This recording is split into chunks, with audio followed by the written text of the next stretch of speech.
It's time once again to slip into your camo, grab your bow, and join us out in the field for another episode of the Up North Journal, presented by PSE Archery. The Up North Journal crew is knocked and ready to rock for another exciting adventure. So let's step outside and hit the trail. This episode of the Up North Journal podcast is brought to you by PSE Archery, Carbon Express, Fourth Arrow Camera Arms, Wind Scent Hunting Sense, Killer Food Plots, Seeds, Supplements, and Attractants, Cabela's, Spot Shooters, Limb Walker Turkey Calls, Antler Action, Family Tradition Tree Stands, and Twisted Mind Bowstrings. And don't forget, you can catch us in syndication at 2 p.m. Eastern Time on goodtalkradio.com. Welcome back to another episode of the Up North Journal podcast, everybody. I'm host Mike Adams, along with Dan DeFaw, sitting in the cabin tonight, trying to stay dry, warm, shovel-free, sharpened, ready to go. We're getting some coffee down. Yeah, got my coffee. Got our coffee. It's tax day. You get a couple days, but it's okay. Wow, you just made this weekend even worse. We should be, people are probably sitting there, and Patrick Lloyd says no audio. No audio. So, oh, well. There. Patrick, there should be some audio. Okay. It helps when you turn the audio on. Yeah, producer. Too many things going on this weekend. A little bit. But it's tax day. You got 2 days, though. Give you till Tuesday, right? Yeah. But it is tax day. Everybody's sitting at home doing their taxes, listening to us. Everybody. I mean, they are just tuning in. They are getting a cup of coffee. They're got the papers all over the kitchen table with the... Is your taxes done? Yeah. Okay. Last week. All right. I sent it in as late as possible. You did? Yeah. Okay. All right. Well, as long as you got them done, that's the important thing. Right. Coffee good tonight? Coffee is... You know what? After the last show, we had the coffee. Yeah, Hunter's Blend Coffee, huntersblend.com. Deb immediately went to the website and purchased some. Okay. And had it shipped to the house. And we got it during the week. So we're going to... We set it up. We're going to have it on the weekends because that's when pretty much everybody's home. So okay, we made a full pot. And I asked for everybody's opinion. Yeah. And everybody seemed to like it. Smooth. Yeah. Okay. Yep. Good. I like it. I like it because it's very smooth. It doesn't have that bite. Yeah, I love it, man. It's good stuff. It's very good stuff. So hooks you up with some more. Yeah. So good stuff. We got our cup of coffee here now. It's tax night and it's still raining. It's still raining. Rain's coming down. We've had freezing rain. We've had rain. We've had snow. We've had sleet. Ice. Oh, I tell you what, it's been a bad weekend. I was finally able to get out on Thursday evening to do some turkey scouting. Yeah. I saw you were out and about. Yep. I saw you had your corn stalk with you. Yeah, it's my walking stock. Okay. Walk and stalk. I get it. Yeah, okay. Funny guy. But that was the best night of the week. Okay. I waited during the beginning of the week. It was just like snow. It was just cold, rainy. It's been a bad week. Yeah, and I'm like, come on, I want to get out there. So finally, Thursday night, Kelly and Gabby and I, we packed up and we went off and did some walking. Mm-hmm. Did some scouting. There's a couple areas that I wanted to check out. My go-to areas, which I was able to get into and check it out.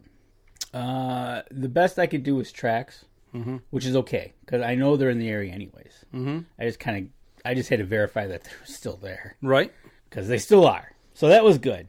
But I do have a side note from that. But as I was scouting, lo and behold, in 2 of the fields that I walked into, there was each ribeyes in the sky. They're back, which they should be. It's about that time. Sandhill cranes, and Kelly loves them. That's like her favorite bird. Did you get the DNR questionnaire about the sandhills? I got one of those in an email asking about I don't think about a sandhill. What I thought about them. Should it be a hunting season? Yada yada yada. Yeah. There, to tell you the truth, Kelly really dislikes them. Mm-hmm. And so, as we were walking and joking around because they're in the same field, I said, if there's ever a season, I'll gladly let you shoot first. But scouting the land, public land, of course, it just amazes me. Mm-hmm. First off, the garbage. That just befuddles me, to say the least. But then all the tree stands that are still up.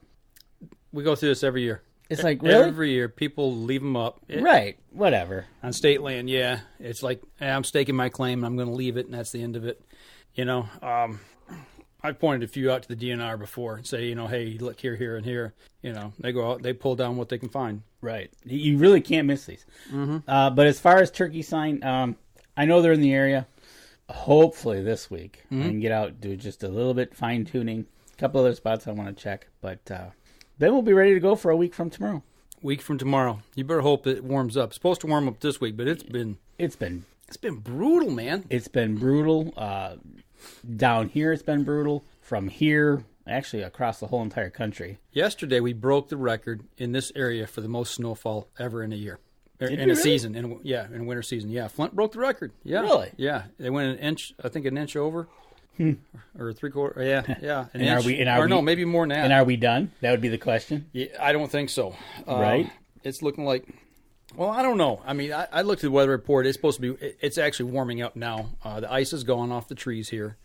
Everything's just wet. There's still ice on the ground, but I'm keeping my fingers crossed. We broke the record. I threatened a weather guy at work. Well, you flew a plane into his ear. Yeah, I flew a plane into him Friday. There's other people on the internet that were like, yeah, I broke the record. So it's like, yeah, I'm mad at them too. I told a couple guys, it's like, yeah, you're the one to blame. So turkey hunting, I'm pretty. It's going to push it back. It's going to push it back. And for you guys like you that got that early season, that's what I'm worried about. It's going to be tough. It's going to be one of those weeks. I get a feeling it's either going to start out cold and end up in the 80s, or if it ends up warm, you, at the end of the week, you could have a good week. Right. We'll have to wait and see. But turkeys. David Boggs, friend from Indiana, he gave me a tidbit one time. He said 54 degrees is the magical number for ground temperature before turkeys will actually lay their eggs. And we're not even close to that right now. It's not even 54 degrees out. Exactly. But you're right. It's one of those things that Mother Nature, an interesting spring to say the least. Jim Miller's watching. Yes, the one person who I told that I was coming after because he was one of the guys who was happy about the breaking the snow record. So Jim Miller was happy we were breaking the snow record. Jim, I'm right here right now. I'm blaming you. I'm looking at the camera. It's your fault. People like him, but like he said, for the guys who have the late season hunt, like myself, have the ZZ or the 234 hunt here in Michigan, it's actually going to benefit them. Absolutely, it pushes everything back. Yeah. So, but it is what it is. Deal with it. Right. But this weekend, just we were talking before the show. You heard you got like 20-something inches up by your place. Yeah, and we're going to talk about that here in the next segment. That, and then up by me, we were supposed to get like 16. Mm-hmm. So it's a bad time to get that one. It's a bad time of year to get a big heavy snowfall, wet snowfall like what we've got. Like I said, next segment we're gonna dive into that and cover that. Right, but we were supposed to be talking about the Deer Summit. Only problem is we didn't go. We didn't go because, first off, they closed I-75. That would have been enjoyable to get around. They shut down both 475 and 75 northbound, and due to accidents, due to ice. It was from what we heard from Deb was watching the FPO. Yeah, on the scanner.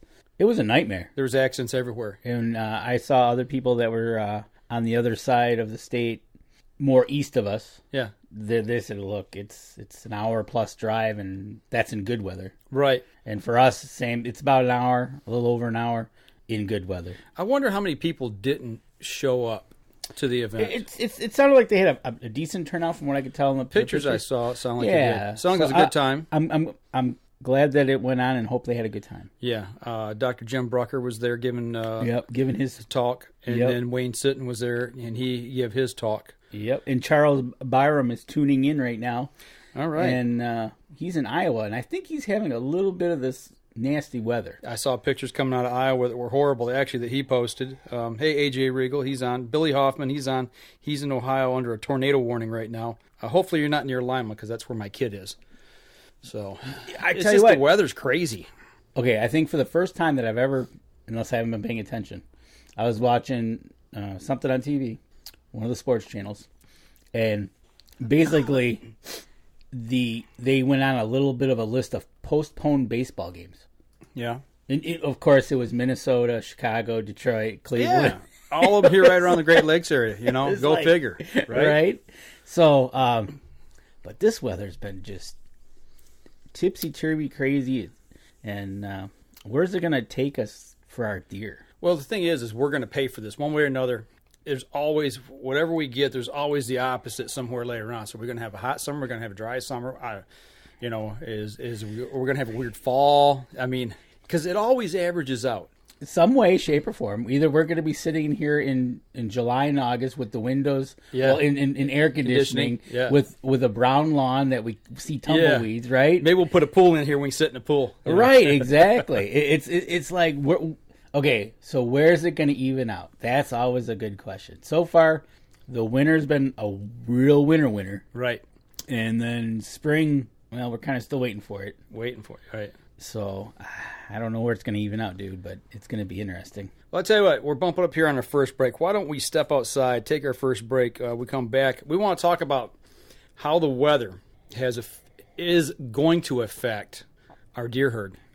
There's been some things I was talking about on Facebook back and forth with some people, and it really kind of puts some things in perspective. Yep. So I want to talk about that when we come back. So we're going to step outside and take this short little break. We'll be right back after this. PSE Archery has reinvented the way you buy bows.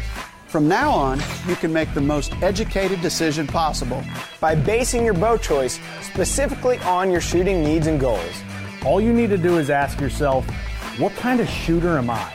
What do I want to achieve? PSE will help find the right category for you. So, what kind of shooter are you? Find out at psearchery.com.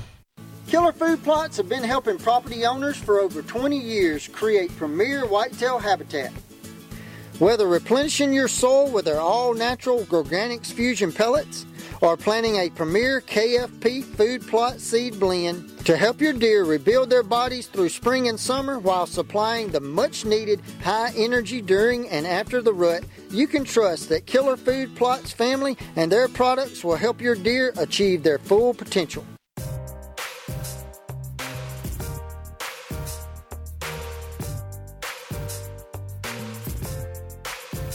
Welcome back, everybody. Second segment of the show. Sitting here drinking a little of our Hunter's Blend coffee. Thanks to the guys at Hunter's Blend, huntersblend.com. Check them out. That's right. Yeah, this weather. You know, we're looking at this weather going, you know, it's April. Actually, today's the 15th, so we're halfway through the month. And it's tax day. Well, it's tax day. And it's tax day. And we don't have no warm weather. We have not had a decent... We hit 70 the other day. Yes, Thursday. One day. That was my day when I was out. One day. Scouting. That was it. And it was windy, though. It was windy. That's right. It wasn't too bad, but when I got in the fields, man, it kicked up. But, yeah, this weather, man. Being that we're always into looking for deer, and we're always checking out deer, it kind of worries me when you have something like this happen. I don't mind a light snow, because usually within a couple hours of the next day, the sun comes up, melts right off. Right. But the reports we're getting from across the state, I'm getting 16 inches plus up in the UP. You're getting 20 inches plus from you. I talked to a guy about 4 or 5 miles from camp. They got 22 inches of snow. 22. Now, he was at the summit last night, actually. Was okay. And he's north of you. Yeah, just a little bit north. Okay. Yeah, and probably more east than north. When I say a little north, I mean like maybe a mile, if that. Not even that much. He's more east. Okay, 4 or 5 miles east of but us. Yeah, it kind of gets me worrisome as to we're getting into the nitty gritty, and you've already found some deer. Found dead deer on our property. Yeah, and I don't think this is going to be really helpful. No, you know, we've talked quite a bit on the show here in the last year, some of the impacts that we're having on our property and in the area.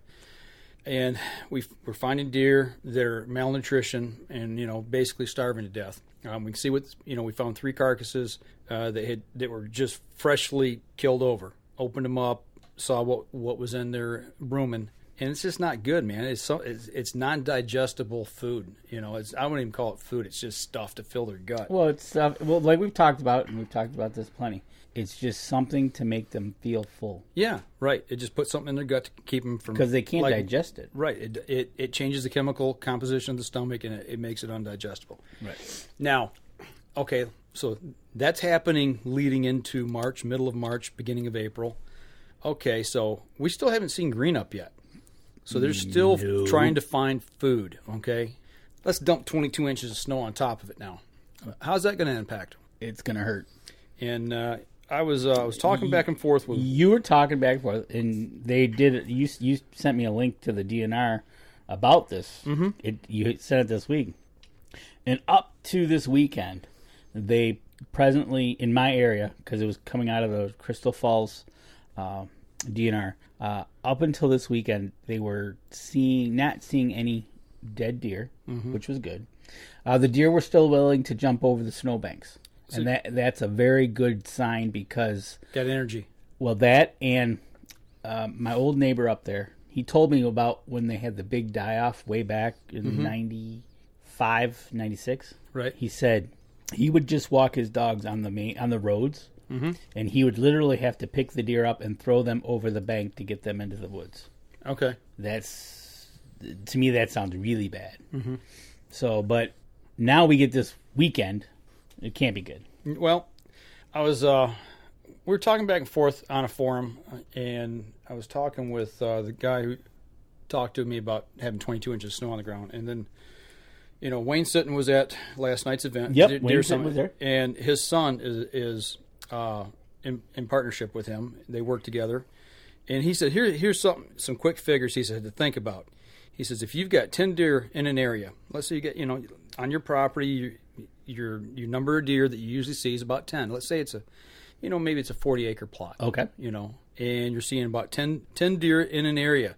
And the generally accepted nutritional needs of a deer, which we've talked about before, is 6 pounds of forage a day. So you're at 60 pounds a day for 10 deer, right? Yep. Okay, for that herd. Now, it's been 190 days, he said, since anything green was growing in northern Michigan. True statement. 6 months. Yep. 6 months, okay? So now, let's take that and says that means to keep these 10 deer alive since late October, they've had to walk into a habitat that's got 11,400 pounds of forage to be alive today. Whose property has that? And he says that would literally be the equivalent of almost 6 tons of standing corn. He says that he knows what some properties look like up in our area up there. And he says he's amazed that we even got deer around the area. Says he's not trying to preach at anybody, but he, basically start shooting some does, getting the numbers down, getting some mouths off the table. And to prove that point, and cutting some timber. My lawn down here, which with a little bit of the warm weather has kind of greened up a little bit. Mm-hmm. Basically, the deer are coming in and they are mowing. Right. I look out my back door and there's 10 deer standing in my backyard looking at me because it's green. And it's been 6 months since we've had something going, right? And for them to pick up. Well, and Tom Witt here says in northern Newaygo County, he's found 4 dead already, and the last one he found was last Wednesday. And like he says, we need vegetation to start greening up, right? Getting those buds back. Well, and I had said in this conversation, I told him, I said, if we don't take care of the doe, start thinning the herds down where there is overpopulation. Now, there's places where we don't need to shoot does. Absolutely. But, that's why you need to know what's on your property, know your habitat, what your carrying capacity is. But places like where I'm at, we're pretty stacked with deer. Yep. Now, and I said, well, if we don't take care of the deer, Mother Nature will, and it's not going to be pretty. And Luke said, Mother Nature is indiscriminate killer. She does not care if it's a mature buck or a doe that falls to starvation or malnutrition. If you really want to blow your mind, he said, run this problem. And I was like, wow, this really opened my eyes. How many deer were killed in the state of Michigan last season? Check the MDNR, the DNR website. Okay. I don't know what their estimates are yet. I think, do we not always run around 200,000 deer, roughly? Yeah, they would just say we have a good year. 250, somewhere in there. Yeah. Okay. He said, now take that number and run the harvest at 5 pounds of deer for forage for simple math. Take that number and try to figure out how many acres of mature timber or tons of saw logs that would be to feed those deer. Exactly. When you're cutting timber and dropping treetops to try to feed the deer through the winter. And that's what he's talking about with the logging. You start thinking about those things, and really it is. It's mind-blowing at how much nutrition or how much forage they really need to get them through these winters. So, and that goes to show you, like you said, we don't need to shoot the does in some areas. But this is the whole part of the going off sound science thing. And going back to that QDMA survey you even had. Right. Is this good for the hunter? Are the hunters happy? Right. Are they, well, time out. What's nature doing? Right. What you looking up? I'm just kind of seeing if I can find the numbers for that. For this year? Yeah. I don't know what the harvest numbers are. I really haven't paid that close of attention to what the DNR said this year, to tell you the truth, as far as number goes. But basically, what it boils down to is when we get into late winter, early spring, this time of year, and all of a sudden you dump 2 feet of snow on the ground, that's where it's really detrimental to our deer crop.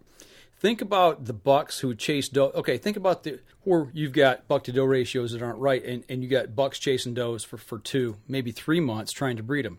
They don't have time to recoup, build their energy stores back up before winter gets here. And that's when you start getting pneumonia in the deer. Especially in the bucks. A lot of bucks dying from pneumonia. Okay, now they're stressed already. Now let's throw another 2 feet of snow at them. Right. And see what happens. Well, it's just not going to be good. It says here that 2016 was the number 2 deer harvest. Huh.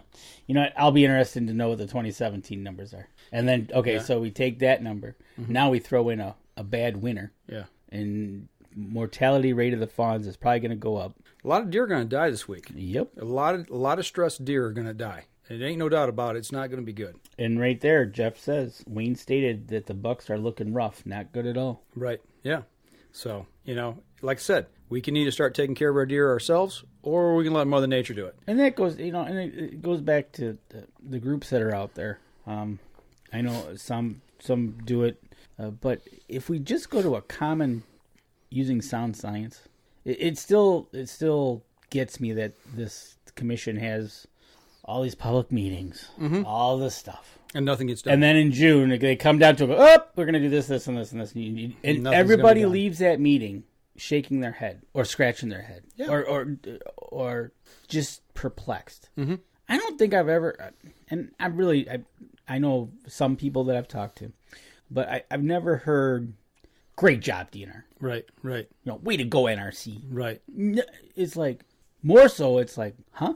Or what? Scratching your head, left wondering why. Why are we not doing something? Why are we not doing something to help? And that goes for like out in Iowa, Byram out in Iowa. He's having some bad weather right now. Mm-hmm. Are they having some effects like we are? Wisconsin, they got blasted. Minnesota's gotten blasted. Yep.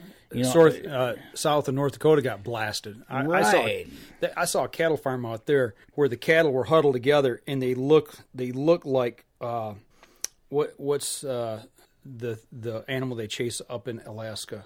I know there's the caribou. There's the muskox. Yes, they look like muskox, frozen with ice hanging off of them. And it's like I just don't know how any animals can survive in those conditions. They do. They've done it for millions of years. They do. That's right. The tough survive. They get through. And maybe it helps. That's Mother Nature's way of getting rid of some of these animals that we're not going to take care of. Well, it's going to also open up the dinner menu for the next week or two for some predators.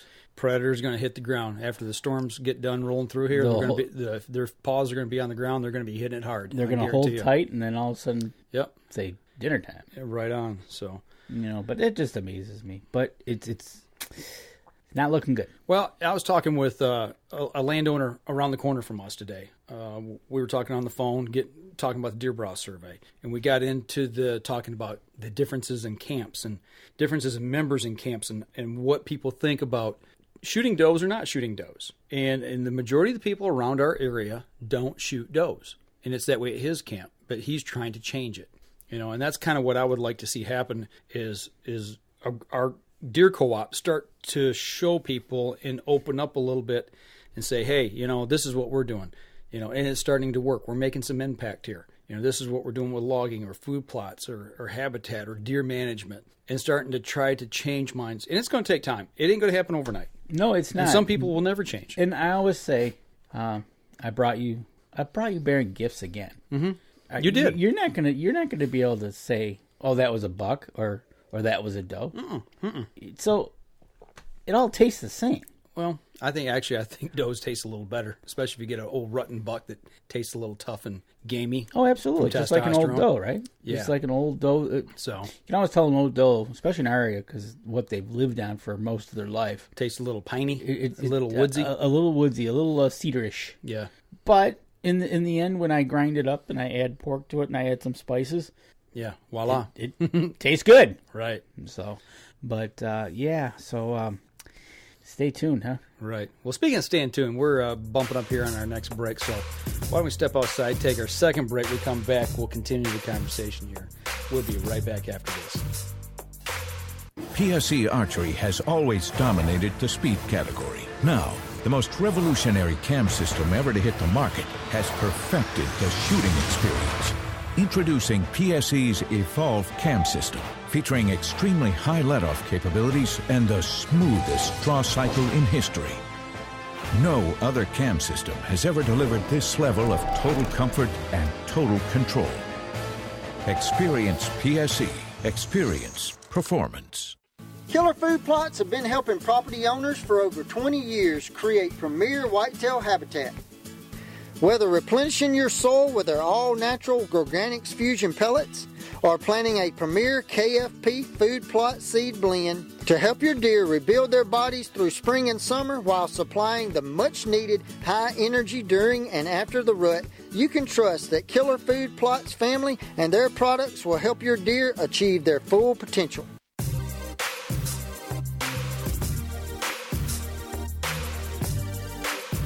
Sounds like something just fell outside. Yeah, that didn't sound good. I think that was my dog. All right, welcome back, everybody. Got our coffee poured there? Yep. All right. I love that thermos. That's my nice Cabela's thermos.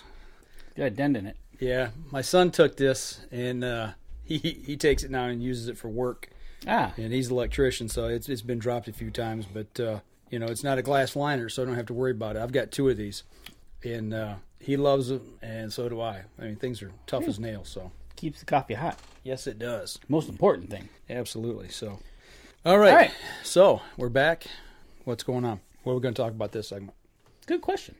What are you pointing to me for? Because I'm trying to remember what we were going to talk about. Well, we were talking about deer. Yeah, we were talking about deer, and we were talking about turkey. And you know who I got the chance to talk to? Here, I'm going to take this in a different direction. Go right ahead, because it'll be something we'll wind up talking about anyway here on the show. I had the opportunity a week ago to go down to Cabela's and hang out with Dan Yassa from PSE, our Michigan, Ohio rep. Yes, he and Chris jumped into town. Yeah. I got to go down there, and actually we recorded about 3 segments worth of a podcast. Okay.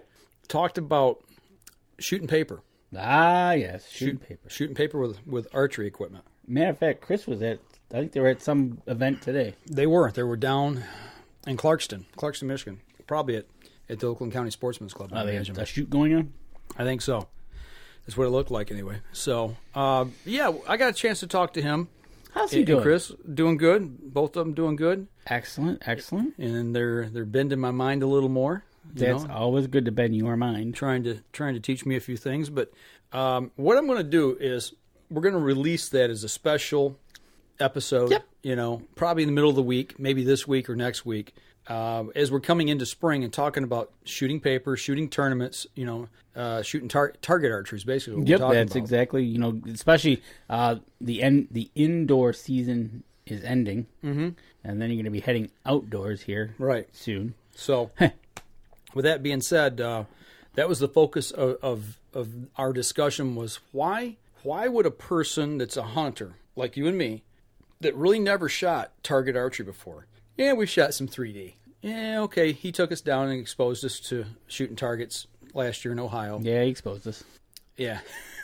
Exposes is probably the better word because, we found out we need a lot. We got to learn a lot. But the point is talking about why should a hunter want to take and play the archery game?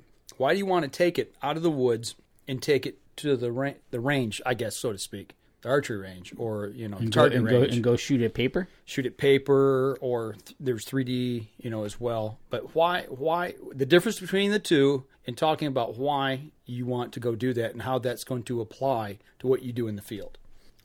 It was really good. It was really good. 3 segments of a show. Because going either paper to hunting to paper. Mm-hmm. Basically, if you, and I heard Chris say this before, is that he knows when he executes a good shot. Mm-hmm. Just like hunting, it all feels good. Blah blah blah. Right. So why not? Why not? If you're a bow hunter and you want to if you want something to do during the winter months, keep you in practice, keep your muscle memory going, keeping all that stuff in form. Well, they both even took it a step further. Oh. It wasn't even so much as, I mean, yeah, that's all important. That's all good stuff. But the fact of being on a line, shooting competition, not just shooting target archery, but shooting competitively, and what that feels like, going through the emotional highs and lows, going through the adrenaline rush, settling down, executing the shot, getting that rhythm down. They said, Dan Yas was shooting for $100,000 at Vegas. Yeah, that's what he was competing for. And you know what? To go from let's say Oakland Sportsman, mm-hmm. where you've got, and I don't know how big the place is, whether it's 20 yards across or 30 yards across, to out in Vegas from the picture I saw, mm-hmm. was they were just lined up across, a building. It looked like building. A football field, right? Right, and they're all standing on the line shooting. The difference, and that would be interesting to know from Dan mm-hmm. and Chris and Ashley. What's the difference? What do you do differently playing that mind game? Here you're shooting at a sportsman's club, and all of a sudden you go out to, whether it be Lancaster or you go to Vegas, right? And you go from a little bitty place to this big place. Hall. And Dan in Lancaster making it far enough to get put on basically the stage, right? And here you go. Now, and he started off really well. And, we seen him, he made it to 5th place. Then, moved on. And all of a sudden, we seen that guy misfire an arrow. And mm-hmm. he was done. Yep. And to go from your little county place to something like that. Right. And that's what they kind of equate it to is taking those highs and lows, and the emotional roller coaster and the nerves and the adrenaline and all that, and putting that into executing that shot, executing shots, and then getting into a stand with a big buck walking out. Or maybe it's not even a big buck. Maybe it's a doe. Maybe you still get that angst. I would hope so. I know I do. It's interesting. You say that when I'm out with a bow, with any animal, I get that. With a rifle, with does, I don't get me wrong, I enjoy it. I love it. But I don't get that just gut-wrenching, adrenaline-pumping, where you're just locked on. You're like, oh. But I think it's because shooting a rifle is easier. Now, if it's a buck, that's a different story. But with a doe, for me, it's like you're going in the freezer. Bang! Right? And you did it in less than a minute with a muzzleloader. Less than 2 minutes. Not a minute. I was trying to help you out. I was trying to improve the story. Come on. We're 6 months past. Yeah, right. But that was fun. See? Now, that was a little different with a muzzleloader. But I think with a rifle, yeah, I do. I get it. I still get that. I get the rush, I think, afterwards, after the shot. So then I think it comes down to like archery, golf, mm-hmm. bowling. Mm-hmm.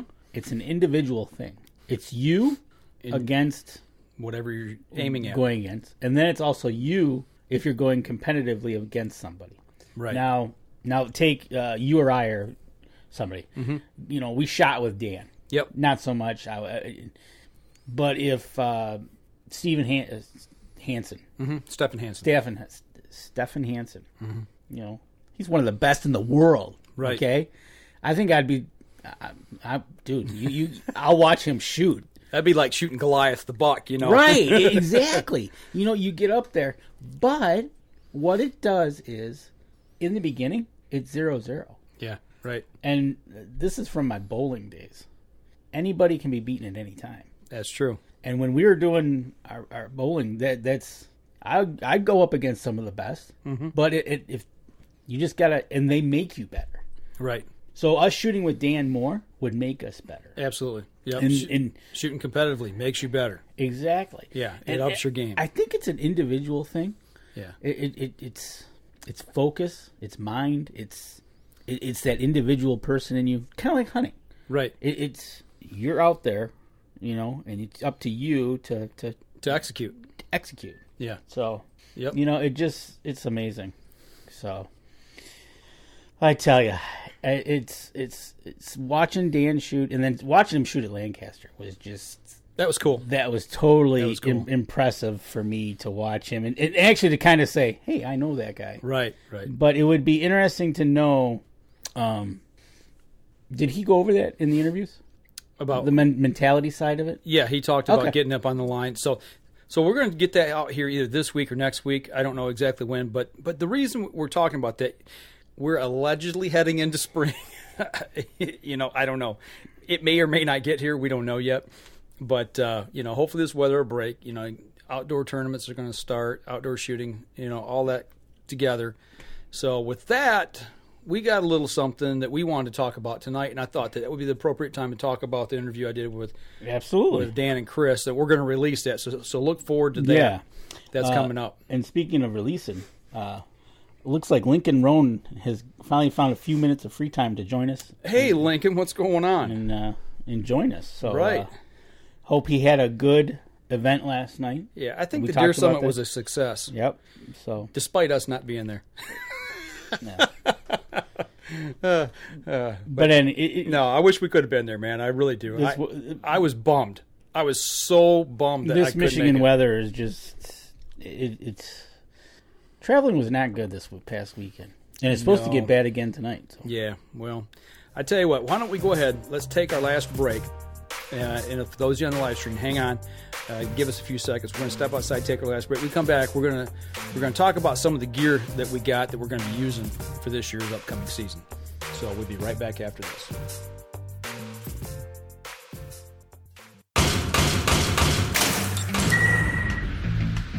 Acceleration is part of PSE's DNA. PSE pioneered the speed movement. Now they've developed the vapor category to help you find the most powerful bows on the market to fit you. High speed equates to intense power and building the momentum you need to be successful. Are you a vapor shooter? Find out at psearchery.com. Killer Food Plots have been helping property owners for over 20 years create premier whitetail habitat. Whether replenishing your soil with their all-natural Organics Fusion pellets or planting a premier KFP food plot seed blend to help your deer rebuild their bodies through spring and summer while supplying the much-needed high energy during and after the rut, you can trust that Killer Food Plots family and their products will help your deer achieve their full potential.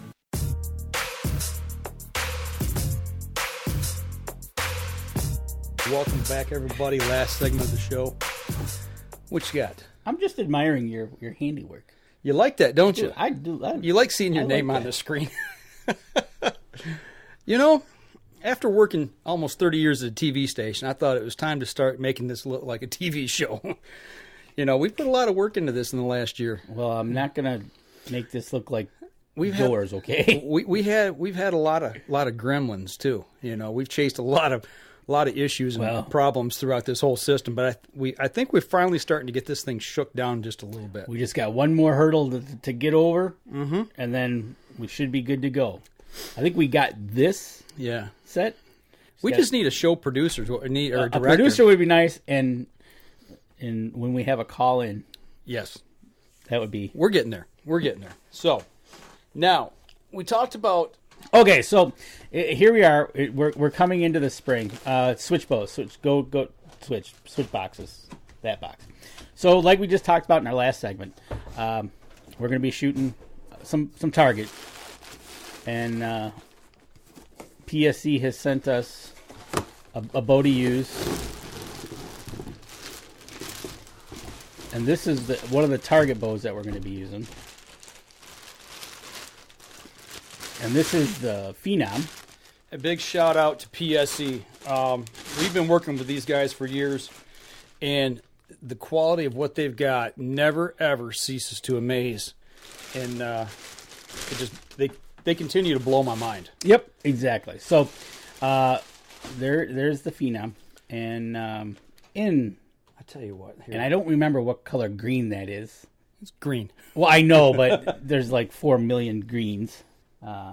So let me put that up there for those of you that are on the live stream. You can check it out now. This is the Phenom SD, and I think this is a 50-pound limbs, correct? Yes, that is the 50-pound limbs. So, and we ordered these in 50. Right, we ordered them in 50. Just because we're target shooting. Again, here we go with a little bit of a difference from a hunting setup to a target setup, right? Right. And, you sit there, and this is one of the things that you've got... Get the specs there? I'm getting them. Axle on this one is 35.5. Now, I'm shooting the Evolve 31 in the field for hunting purposes. Now, this is 4.5 inches longer. Yes, that is a 35.5 axle, a 7 5/8 brace height. Yep. So the brace height is going to be a little wider than what I'm using right now. It's called electric lime. Electric lime. I like electric lime. Hope it's electric on the shooting line. But we've got live wire strings from PSC on here, and I'm trying to remember what cams we were using on these. Does it give the cam specs on these? Let me read. I don't see it right off the bat. But anyways, so this is the PSE Phenom, and you'll be rocking that, and we'll see what kind of paper you can hit with that. I'm really looking forward to it.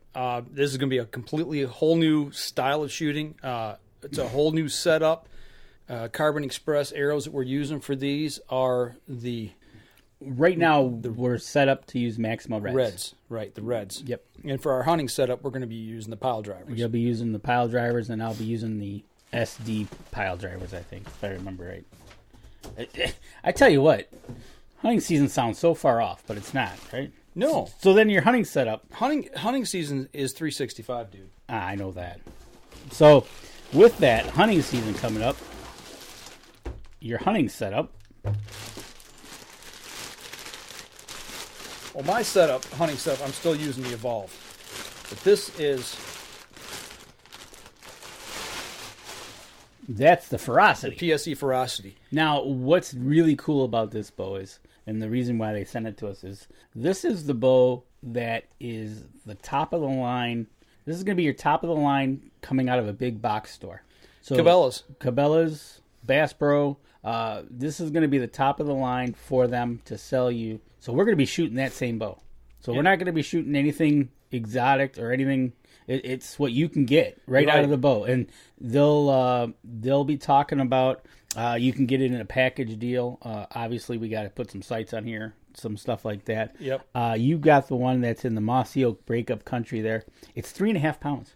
Yes, it's light. It's real light. That has 80% let off, and you're still going to be shooting 328, 330 feet per second out of that thing. If you look at this is going back to the real short, flat top parallel limb bows. That's what it's going kind of back to that older style of bow, real compact. But this is what's going to be. You're going to be able to get these, like you said, in your big box stores. And the brace height on this now has gone down from 7 5/8 from the target bow to 6.5.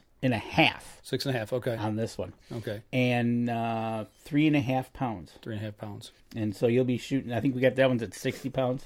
So. I do believe it is. Yes. Yes, that's 60 pounds. Yep. So it'll be interesting to put those together, start shooting them, and see where it goes from there. I think that's a great bow for a tree stand. I really do. Or a ground blind where you need that short. What's our axle on this? 30? 30 and 3/4. Yes. So, compared to the Phenom, it's a good 4 inches shorter. I mean, you can definitely tell. Oh, yeah, you can put them together. And so this, and they're wider, right? Mm-hmm. Like you said, this reminds me of the parallel, when everybody came out with the parallel limb craze. Yep. And then, so what PSE's done is they've gone ahead, they've gone to that design, and they've said, okay, this is what we're going to put in to the big box stores, and this is what you can buy right off the rack. You get down to Cabela's in Chesterfield. I don't know if they got him in yet. Dundee. Krishner would be glad to help you. Yeah. And Dundee store, Saginaw store, the one over in Granville. Any of your other Cabela stores as well. Yep, exactly. So we got to get that out there. And we need to mention Bass Pro in the same word, in the same breath as well, now that we're part of that group. We are. We're a combined now. That's right. So, and hopefully that works out good too. But, at 3.5 pounds, 3.5 pounds. It's not too bad. It's No. not a bad. And the ferocity, I think, was the same. And we shot these at ATA. We did. You know. We shot them. Is this the one that had the speed one on it, or was that the other? No, one? that was the stealth. Oh, okay. Yep.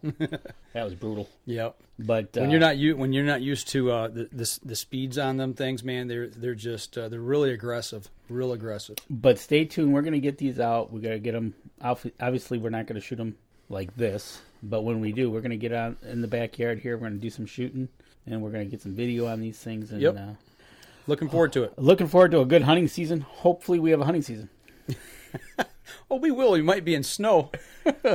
But yeah, I cannot wait to get out. I can't wait to. I've got my arrows. I got to get them fletched. I'm waiting on getting the correct fletchings for those arrows, getting them cut down, start shooting the arrows that are built for the bows. And we've talked about different sites. We've talked about different releases. And as far as the rest go, we're still unsure on that. We're looking to our PSE rep.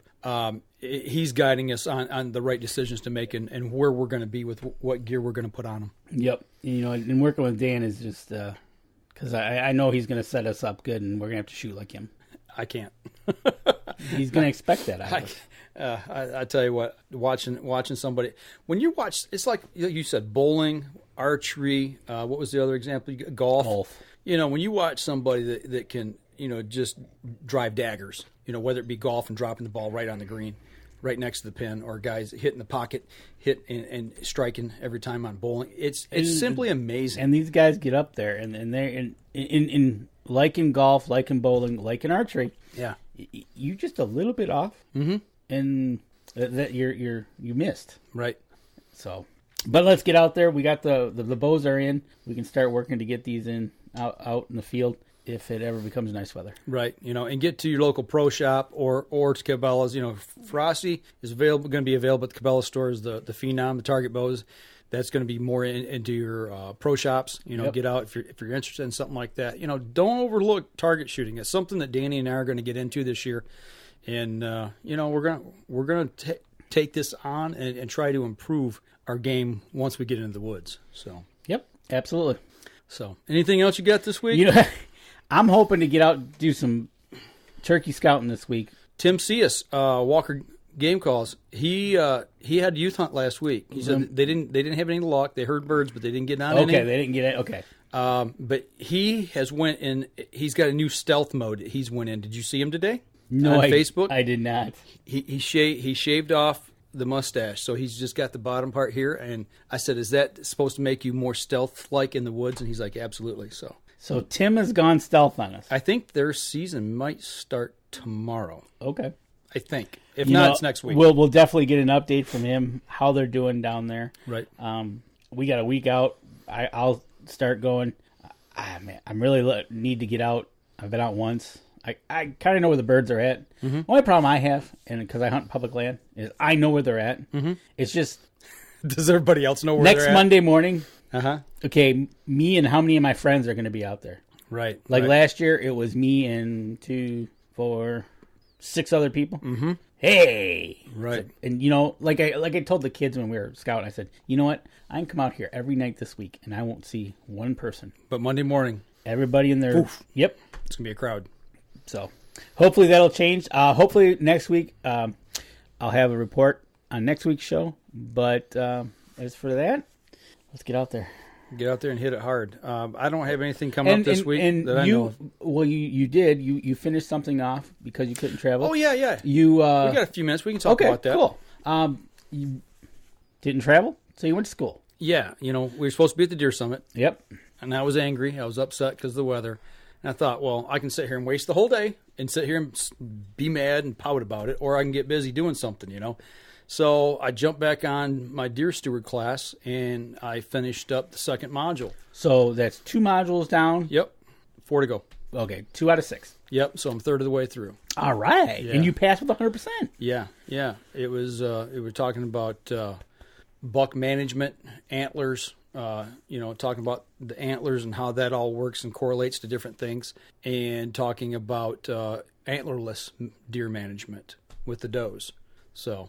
Interesting. Yeah, it was all good. It was, and that's the thing, So probably the biggest takeaway from all of that I've never really thought about And it's like, once you say it, it's like, duh. But I never really thought about it. And they were talking about genetics with, wild deer. Okay. Not captive deer. I mean, a lot of studies are done on captive deer. And then they try to take that and correlate that to wild deer. And it doesn't always make it work over in the wild. So they do some studies in the wild and to see where things kind of line up. But they're talking about the genetics. And just because you got a buck that has a, goofy looking horn, goofy looking antler. They're not horns, they're antlers. They're antlers, they fall. He's got a goofy looking antler. Most of the time it's due to injury. Correct. It's not genetics. Okay. They said if studies have shown in wild deer, if they have an injury to their rear leg, it will express a goofy antler on the opposite side. Most of the time. Not always, but most of the time. And vice versa? Opposite side is the opposite side? Yep. Yeah, depending on, Really? which way, yeah. Now, depending on how bad the injury is whether it will keep expressing itself year after year. Usually it doesn't. So that year, said deer gets hit, we'll say bumped by a car, Yeah. develops an injury. Mm-hmm. Oddity. Yep. If it wasn't that bad and bounces back within a year, then the following year it would be back to its normal. Yeah, more than likely back to its normal. Yeah, it's not genetics. It's just back to its normal shape. Okay. What it's going to express. If that car injury was more significant, then it might happen year after year after year. But it's not genetic. But it's not genetic. No. Now they said most injuries, and when you see a goofy antler, is when it's in the growing stage. They bump it or in velvet. They injure them during velvet, or the pedicle. I've had a deer come in the backyard, my research facility. Middle of summer, shows up and it is just covered in blood. And it's like, whoa! And you look, and I'll get those binoculars and I'll look, and sure enough, something will have happened, and you can see he's bumped it on something, a fence or whatever they might have did. But right, because it's amazing. So, like you're saying about genetics, and you got to have the genetics. We need to take Iowa deer and bring him to Michigan, or we need to take Ohio deer and bring him to Michigan. Being at the necropsy and seeing what was on the wall there kind of tells you, if you do it right, we have the genetics. Absolutely. Southern deer in Michigan, farm deer. Look at the deer that are produced. The genetics come out of that, and they got the right food, and then you get big deer. Right. Up in your area with the right combination of everything, you could get deer like that.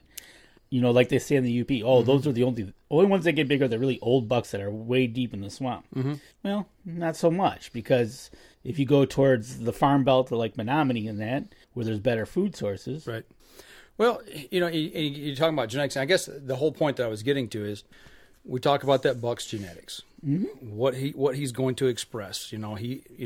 Three things playing into antler, the overall expression of antlers is the age of the buck.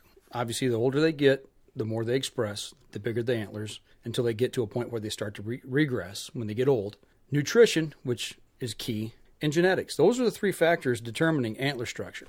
Okay, what can we control? We can control age. Age is controlled by the pull of a trigger. Yep.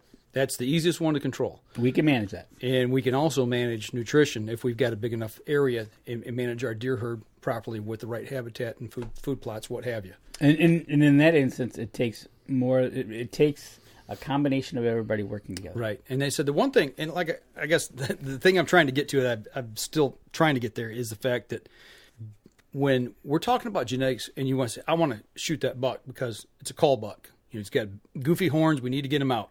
Was it injury? We don't know. They recommend waiting 2 full seasons with visual proof that he's still got a goofy antler. Right. But how do you manage the genetic portion that comes from the doe? Ooh, good one. That's the big takeaway for me. They give 50% of the DNA to the offspring to grow the antlers. So how do you know if you're selecting a... You don't. You're right. Matter of fact, they even suggest that since she gives 50% of the DNA for that antler to express itself, she also gives 100% of the maternal care, which is a big indicator of how healthy that fawn's going to be and be to grow. Right. So kind of all plays into it. And if you've got too many deer on your property, buck to doe ratios are skewed, then you've got to take into consideration, okay, well, we having trickle rut, what Dr. Kroll calls it. Yep. Or what I call second and third rut. Or the 3-month rut. Or they're born late. If they're born late, they're runts. They're going into the fall, into the winter at a disadvantage. They never get to really fully express their antlers the way they should. So there's lots of factors going into it, and it's like you really can't shoot genetics out of a deer herd because you really don't. You can't control the does. You don't know you really don't know which ones you're. They don't stop in for a health check. No, they don't. They don't. Could you take a physical, please? Right. But that's and so this has been so far 2 modules that you've learned this in. Be interesting to see where this goes from here for the rest of the 4. Yeah, it's really been educational. I've learned so much. I mean, I've learned a lot from Dr. Grant Woods. I've learned a lot from Dr. James Kroll and from Wayne and Luke Sitton up at the Necropsies. And other things that I've been to and other people I've listened to. But this, when you're sitting and you're watching this and you're really picking up on it, making notes and things, it's like, okay, yeah, this is what Dr. Kroll said. Okay, this is why this makes, you start putting the pieces of the puzzle together and plugging everything in to see the picture. You start connecting the dots of the puzzle, right? Yeah. And I tell you what, going back, looking at the necropsy for me, that was really cool. But seeing what they had on the wall was the proof down the road of what they're doing. Yeah. If it was a one-time deal, it says, okay, yeah, we're here for a deer necropsy. Yeah, okay, blah, blah, blah, blah, blah. But you look at the wall and go, well, by them doing this, by them doing everything else that they did, wow. I've been a part of 4 of them now. That was the 4th one, and this has been over a period of 7, 8 years. This is 2018, and I think 2009 or 10 is when the first one I went to. Around there. So when you're looking at all this and you see that proven track record over time, and it keeps building upon itself. To me, that's just more proof in the pudding. Yep, exactly. But cool. Keep on going. 4 to go. Yep, 4 to go. We'll have a big celebration when you graduate. Yeah, I'll get a cap and gown. I'll give you a cap, all right? Yeah, I got my cap on right I'll here. give you a cap with some antlers. Well, I'll tell you what, we're going to wrap up the show this week here, and we appreciate everybody chiming in, everybody looking in. We've got a lot of people checking out the show tonight. Don't forget Hunter's Blend Coffee, huntersblendcoffee.com. Check them out. We're drinking it here on the show. We love it. You got some this week. Your family loves it, so they like it. So it's going to turkey camp with me. So I'll be using it up at turkey camp. So there you go. But we're going to go ahead and step out here on the podcast. If you guys got any questions here on the live stream, I see a couple people in here that just... Tony Smith just showed up. Yeah, so throw us some questions real quick. But for the podcast, that'll do it for us this week, folks, and we'll talk again to you next week. And don't forget, you can catch us in syndication at 2 p.m. Eastern Time on goodtalkradio.com. This episode was brought to you by PSE Archery, Carbon Express, 4th Arrow Camera Arms, Wind Scent Hunting Scents, Killer Food Plots, Seeds, Supplements, and Attractants, Cabela's, Spot Shooters, Limb Walker Turkey Calls, Antler Action, Family Tradition Tree Stands, and Twisted Mind Bowstrings. Thanks for listening, and join us again here next week. Until then, remember, as we always like to say, if you're out on the water or in the woods, shoot straight and be safe until next week on the Up North Journal.